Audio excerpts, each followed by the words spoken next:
नमस्कार। India bulls housing finance यानी सम्मान कैपिटल के शेयर होल्डर्स के लिए एक इंपॉर्टेंट अनाउंसमेंट है। देखिए, पहली बात तो जिन लोगों ने राइट इशू का पेमेंट कर दिया यानी पार्शियल पेड अप शेयर का सेकंड ट्रेंच और फाइनल इंस्टॉलमेंट जिन्होंने पेमेंट कर दी है, उन लोगों को शेयर्स अलॉट हो गए हैं, यानी उनके खाते में कंपनी ने शेयर्स क्रेडिट कर दिए हैं।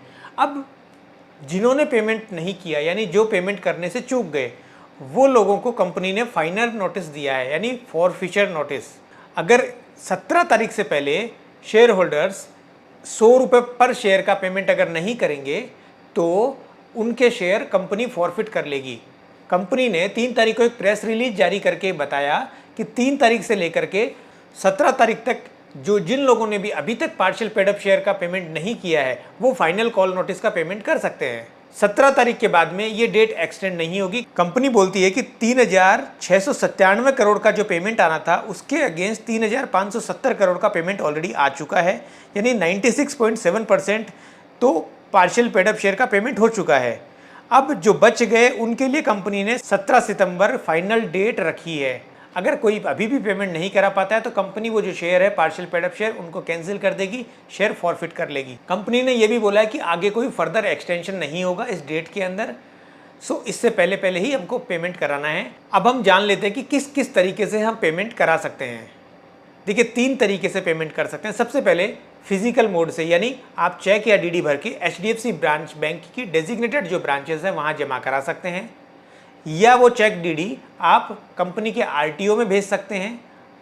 आरटीए मतलब रजिस्ट्रार और transfer agent. Karvy fintech technologies, KFin technologies company का रजिस्ट्रार है, आप वहाँ भी वो अपना चेक और DD along with the payment slip भेज सकते हैं। दूसरा ऑप्शन है नेट बैंकिंग एस्बा के थ्रू। नेट बैंकिंग एस्बा का मतलब हुआ अगर आप नेट बैंकिंग यूज़ करते हैं तो आप बैंक की नेट बैंकिंग वाली वेबसाइट पे जब जाएंगे तो वहाँ एक एस्बा का ऑप्शन आता है। उस एस्बा में राइट इशू का पेमेंट या कॉल मनी का पेमेंट का अगर ऑप्शन आ रहा है और वहाँ पे सम्मान कैपिटल का पेमेंट का ऑप्शन दिख रहा है अगर आपको, क्योंकि ये फैसिलिटीज़ हर बैंक देते नहीं है, इसलिए इट्स ए चांस की बात है कि आपका बैंक दे रहा है या नहीं दे रहा। अगर वो दे रहा है तो आप वहाँ से भी पेमेंट कर सकते हैं। आपको DPID क्लाइंट ID वही डालनी है जो आपकी पेमेंट स्लिप में आई हुई है। तीसरा जो ऑप्शन है वो है RWEB का पोर्टल। RWEB कंपनी ने इस बार नया पेमेंट ऑप्शन शुरू किया है, यानी कंपनी की रजिस्ट्रार और ट्रांसफर एजेंट जो है उन्होंने एक डेडिकेटेड पोर्टल रखा है। उस पोर्टल पे आप UPI से, नेट बैंकिंग से, कार्ड से कैसे भी पेमेंट कर सकते हैं। कंपनी ने अपने डिक्लेरेशन में पेमेंट करते टाइम कुछ बातों की सावधानियां बरतने को बोला है। उन बातों में नंबर 1 है, आपको कोई भी पेमेंट कैश नहीं करना है। अगर आप पेमेंट करें तो या तो DD से करेंगे, या चेक से करेंगे, या नेट बैंकिंग से, या UPI से करेंगे, कहीं भी कैश का पेमेंट नहीं होना है। सेकंड थिंग, आप पार्शियल पेमेंट नहीं कर सकते। पार्शियल पेमेंट का मतलब हुआ कि अगर आपके पास 100 शेयर मान लीजिए पार्शियल पेड अप शेयर हैं, तो 100 रुपये पर शेयर के हिसाब से आपको 10,000 रुपये का पेमेंट बनता है। तो ऐसा नहीं हो सकता कि आप 50 शेयर का पेमेंट कर दें और 50 शेयर आप छोड़ दें। आपको करना है तो पूरा पेमेंट का करना है या तो नहीं करना है। Third thing is no third party payments.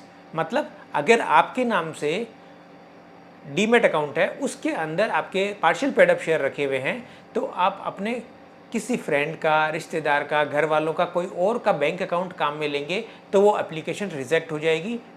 आपके शेयर फॉरफिट होने के लिए जिम्मेदार कंपनी नहीं होगी। इसके अलावा अगर कोई शेयर होल्डर एक्सेस पेमेंट करता है, यानी उनके पास में 100 share partial paid up share हैं और अगर वो मान लीजिए 150 शेयरों का पेमेंट करता है, तो कंपनी वो एक्स्ट्रा शेयर्स अलॉट नहीं करेगी। 50 शेयर का पेमेंट उसी मोड में रिफंड हो जाएगा जिस मोड में उन्होंने पेमेंट किया है। इसके अलावा कंपनी ने बोला है कि अगर कोई व्यक्ति कुरियर के द्वारा पेमेंट RTA को भिजवाता है तो उसको पेमेंट स्लिप भेजनी है, उसके साथ में चेक या DD भेजनी है, उसके साथ में कुछ इंपॉर्टेंट चीज़ें भी एक प्लेन पेपर के ऊपर लिख करके कंपनी के रजिस्ट्रार को भेजनी है। उस पेपर के ऊपर जो चीज़ें लिखनी है इन्वेस्टर को, उसमें अपना नाम लिखना है। इसके अलावा जो रिमाइंडर नोटिस आया हुआ है, जो फाइनल नोटिस अभी कंपनी ने इशू किया है, उस नोटिस का नंबर लिखना है।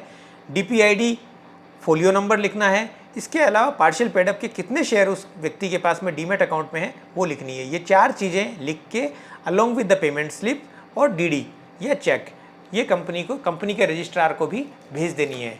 माय हम्बल रिक्वेस्ट इज, जिन लोगों ने भी इंडिया बुल्स यानी सम्मान कैपिटल के पार्शियल पेड अप शेयर का पेमेंट नहीं किया है, वो लोग 17 तारीख से पहले कोशिश करें कि 16 तक ये पेमेंट करा दें। हमको लास्ट दिन का इंतज़ार नहीं करना है, क्योंकि लास्ट दिन काफ़ी सारी टेक्निकल प्रॉब्लम भी आ जाती हैं। उसके अलावा लास्ट दिन 2 बजे कट ऑफ टाइम हो जाता है, यानी कोई भी बैंक नेट बैंकिंग वाला जो पोर्टल है वो 2 बजे के बाद पेमेंट एक्सेप्ट नहीं करेगा। तो अगर हमारा पेमेंट नहीं किया है पार्शियल पेड अप शेयर का, तो ध्यान रखें जितनी जल्दी हो जाए ये पेमेंट कर दें। पेमेंट करने के बाद एसबा में तो ये ध्यान ये रखना है कि हमारा पेमेंट ब्लॉक हो गया है ना, इस बात के ध्यान रखें। और अगर आप कुरियर कर रहे हैं तो इस बात का ध्यान रखें कि आपकी कुरियर आरटीए को 17 तारीख को 2 बजे से पहले पहले पहुंच जानी चाहिए। It is very urgent, because अगर आप ऐसा नहीं करेंगे तो ये शेयर आपको वापस नहीं मिलेंगे। I am reminding this thing third time in this video, please be serious. इस रिलेटेड आपका कोई भी सवाल है तो आप हमें कमेंट में लिख के बता दें, हम उसका जवाब देने की पूरी कोशिश करेंगे। Thank you very much.